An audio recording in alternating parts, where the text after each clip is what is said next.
Welcome to Telangana rising news. అర్హులందరికీ సంక్షేమం, లబ్ధిదారుల ముఖ గుర్తింపు ఖచ్చితంగా అమలు చేయాలి.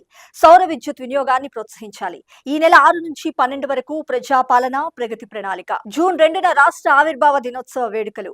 అన్ని స్థాయిల ప్రజాప్రతినిధుల భాగస్వామ్యం. కలెక్టర్ల సదస్సులో ముఖ్యమంత్రి శ్రీ రేవంత్ రెడ్డి గారు అధికారులకు దిశానిర్దేశం. నిజమైన అర్హులందరికీ సంక్షేమ పథకాలు అందేలా చర్యలు చేపట్టాలి. ప్రజాప్రభుత్వం చేకూరుస్తున్న లబ్ధిని గ్రామ సభల్లో ప్రజలకు వివరించాలి.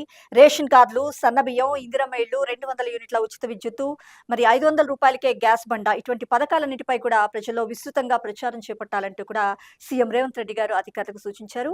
అలాగే విద్యా వ్యవస్థలో ప్రభుత్వం తీసుకొస్తున్న సరికొత్త మార్పులపై కూడా ప్రజలకు అవగాహన కల్పించాలంటూ కోరారు. సర్కారు దవాఖానాలను పటిష్టం చేసేందుకు సమీపంలోని బోధన ఆసుపత్రులతో అనుసంధానం చేయాలి. మధ్యాహ్న భోజన ఏజెన్సీలకు ప్రతి నెల ఖచ్చితంగా బిల్లులు అందేలా చూడాలంటూ కూడా సీఎం రేవంత్ రెడ్డి గారు వ్యాఖ్యానించారు. 99 రోజుల యాక్షన్ ప్లాన్ అమల్లో భాగంగా అన్ని స్థాయిల్లోని ప్రజాప్రతినిధులు గ్రౌండ్ లో పూర్తిగా భాగస్వామ్యంతో వ్యవహరించాలంటూ సూచించారు.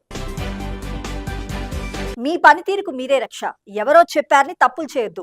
ఇసుక మాఫియా, అక్రమ మైనింగ్ పై కఠినంగా వ్యవహరించకపోతే సస్పెండ్ చేస్తానంటూ సీఎం రేవంత్ రెడ్డి గారు హెచ్చరించారు. నెలలో 10 రోజులు క్షేత్రస్థాయిలో తప్పకుండా తిరగాల్సిందే. ప్రజా సమస్యలు, విద్యార్థుల సమస్యలు తెలుసుకోవాల్సిందేనంటూ కలెక్టర్లకు సీఎం రేవంత్ రెడ్డి గారు సూచించారు. వివిధ అంశాలపై అధికారులకు దిశానిర్దేశం చేశారు సీఎం రేవంత్ రెడ్డి గారు. జిల్లాల్లో మిల్లర్ల అక్రమ వ్యవహారాలు, మైనింగ్ మాఫియాను ఉక్కుపాదంతో తొక్కి పెట్టాలంటూ సూచించారు. ఇక్కడ మరొక ముఖ్యమైన అంశం చూసినాం. సైలెంట్ గా ఉండడం అంటే బాధ్యతల నుంచి తప్పించుకోవడమేనంటూ మోడీ సర్కార్ పై కాంగ్రెస్ పార్టీ అగ్రనేత గౌరవశ్రీ సోనియా గాంధీ గారు నిప్పులు చెరిగారు. Iran supreme leader Ayatollah Ali Khamenei హత్యపై కేంద్ర ప్రభుత్వం మౌనం వహించడాన్ని కాంగ్రెస్ పార్టీ సీనియర్ నేత సోనియా గాంధీ గారు తీవ్రంగా తప్పుపట్టారు. ఈ విషయంలో మౌనంగా ఉండడం అంటే తటస్థంగా ఉండడం కాదని, అది పూర్తిగా బాధ్యతల వైఫల్యమేనంటూ ఆమె విమర్శించారు. ది ఇండియన్ ఎక్స్ప్రెస్ పత్రికకు రాసిన వ్యాసంలో సోనియా గాంధీ గారు పలు కీలక వ్యాఖ్యలు చేశారు. భారత్ ఇరాన్ సంబంధాలు కేవలం వ్యూహాత్మకమైనవి మాత్రమే కావని, అవి చారిత్రాత్మకంగా చాలా బలంగా ఉన్నాయంటూ కూడా పేర్కొన్నారు. మార్చి 1న తమ సుప్రీం లీడర్ ఖమేనీని అమెరికా, ఇజ్రాయెల్ దళాలు హత్య చేశాయని ఇరాన్ ధృవీకరించింది. చర్చలు జరుగుతున్న సమయంలో ఒక దేశ అధినేతను ఇలా చంపటం అంతర్జాతీయ చట్టాలకు పూర్తిగా విరుద్ధం. ఇలాంటి సమయంలో భారత్ సర్కార్ మౌనం వహించడం ఆశ్చర్యకరం, హాస్యాస్పదం అంటూ కూడా ఆమె నిప్పులు చెరిగారు. ప్రధాని నరేంద్ర మోడీ తీరుపై సోనియా గాంధీ గారు తీవ్రంగా మండిపడ్డారు. మొదట్లో అమెరికా, ఇజ్రాయెల్ దాడులు పట్టించుకోకుండా యుఏఈపై ఇరాన్ చేసిన ప్రతీకార దాడిని మాత్రమే ప్రధాని ఖండించారు. ఆ తర్వాత తీవ్ర ఆందోళన, చర్చలు, దౌత్యం వంటి అంశాలు మాట్లాడారు. కానీ ఇజ్రాయెల్, అమెరికాలు దాడులు చేయకముందే అక్కడ దౌత్య చర్చలు జరుగుతున్నాయనే విషయాన్ని ఆయన పూర్తిగా మర్చిపోయారంటూ ఆమె ఎద్దేవా చేశారు. రాష్ట్రంలో 18,139 మెగావాట్ల గరిష్ట విద్యుత్ డిమాండ్, నిరంతర సరఫరాకు సిద్ధమన్నారు డిప్యూటీ సీఎం మల్లు భట్టి విక్రమార్క గారు.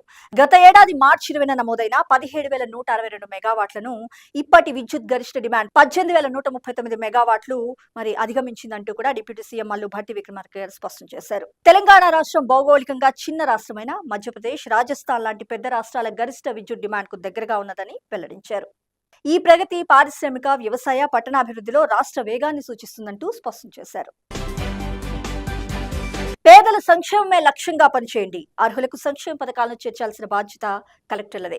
మానవీయ కోణంలో నిర్ణయాలు తీసుకుంటూ మంత్రి పొంగులేటి శ్రీనివాసరెడ్డి గారు అధికారులకు దిశానిర్దేశం చేశారు. 2 ఏళ్లలో ప్రజాప్రభుత్వం ఎన్నో అభివృద్ధి, సంక్షేమ కార్యక్రమాలను అత్యంత ప్రతిష్టాత్మకంగా అమలు చేస్తూ వస్తుంది. జోగులాంబ, గద్వాల, కరీంనగర్, రాజన్న సిరిసిల్ల, వికారాబాద్, మెదక్, భద్రాద్రి కొత్తగూడెం, హనుమకొండ తదితర జిల్లాల నూతన కలెక్టర్లతో ఈ సందర్భంగా పేద ప్రజల సంక్షేమమే లక్ష్యంగా పనిచేయాలంటూ సూచించారు. మహిళా సంఘాలకు బీమా భరోసా. ప్రజాప్రభుత్వంలో 246 కోట్లు చెల్లించినట్లు మంత్రి సీతక్క గారు వెల్లడి. మహిళా స్వయం సహాయక సంఘాల సభ్యులకు ప్రమాద బీమా, లోన్ బీమా పథకాలు ఒక ఆర్థిక రక్షణ కవచంలా నిలుస్తున్నాయని మంత్రి సీతక్క గారు వెల్లడించారు.